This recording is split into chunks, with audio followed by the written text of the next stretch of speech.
Hello everyone.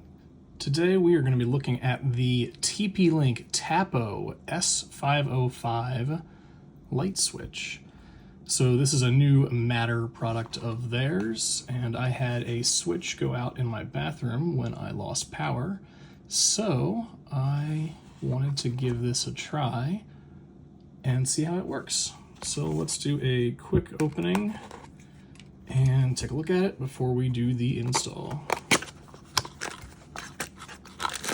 Got some wire nuts and some instructions and the switch. Pretty simple.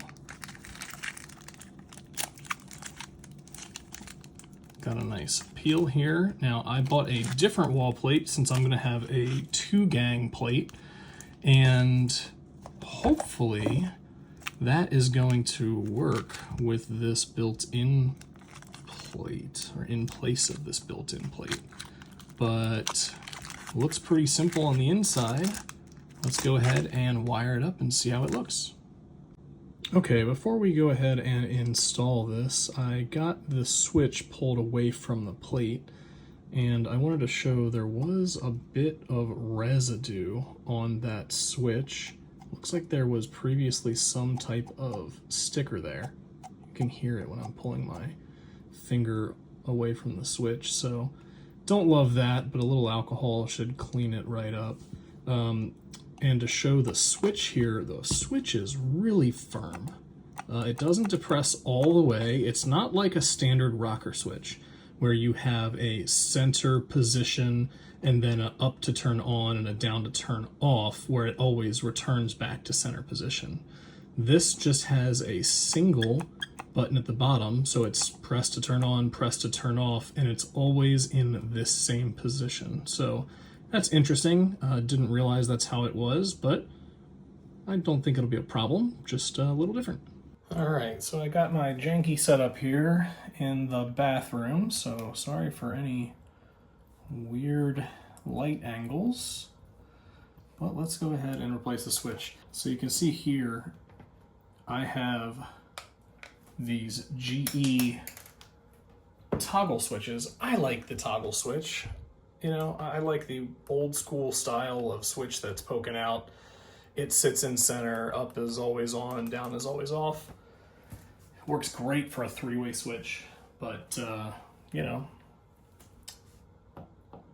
these are Z-Wave, and I really wanted to try the new Matter stuff, so let's see, how do we compare here, right?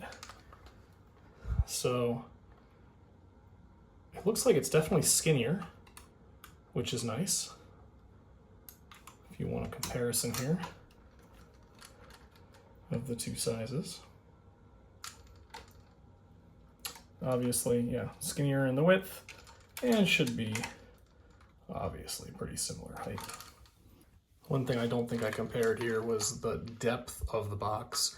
It's definitely a more shallow box in comparison to the Jasco. Like this is GE, but it's the Jasco switch, right? So significantly, actually, more shallow. We have this switch all wired up at this point, and I'm just gonna go and do a quick test and see if things are working before we put this whole thing all back in the wall. So I'll be right back. Well, that's an interesting result.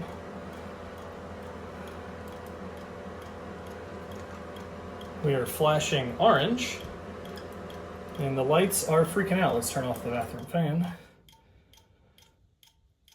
So, that's probably not good. Let's go see what I did wrong. I get to go down and up 2 flights of stairs again to turn the breaker off. You know what, before I do that, let's try and hold this button.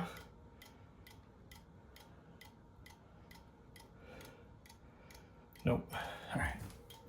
So I have gone to the instructions, and the instructions say if this is flashing amber, which it was, then the device is resetting. So what I'm going to do is I'm going to go turn the power on attempt to pair the device to my phone and see if we can stop the strobe light show. Okay, so I tried pairing this to my phone with no success. So after that, I decided to fiddle around with the wires, and sure enough, the neutral wire was loose. I don't know how it was getting power if it was loose. Maybe it was just some partial connection, wasn't getting enough power, and that's why it was flickering. I don't know. It didn't say anything in the instructions about that. But now I'm flashing green and amber, which I also don't know what that means, so I'll have to go check. But the light is working now, so that's fantastic. So let's try attempt number 2 to get this paired to the phone and the HomeKit network and see what happens. One important note is that I had to upgrade my HomeKit architecture before I could add a Matter device to the network. But once that was done, it was an easy process of adding the accessory, scanning the QR code, letting it search for the device on the network. Once it found that, I select the room that it's in, give it a name, skip through the automations prompt, and click done. After that, I was able to go through, find the device in the list, and test turning it on and off. Simple as that. We got everything connected. Can't really show the responsiveness of the switch in the app versus clicking the button, but because I only have the one camera. But it is very fast. It's instant, just as the Jasco switch was, but the Jasco switch runs through a Z-Wave relay, whereas this is directly connected to the HomeKit network over Wi-Fi, I believe. So yeah, overall, very happy with it. Let's get this buttoned up and back in the wall.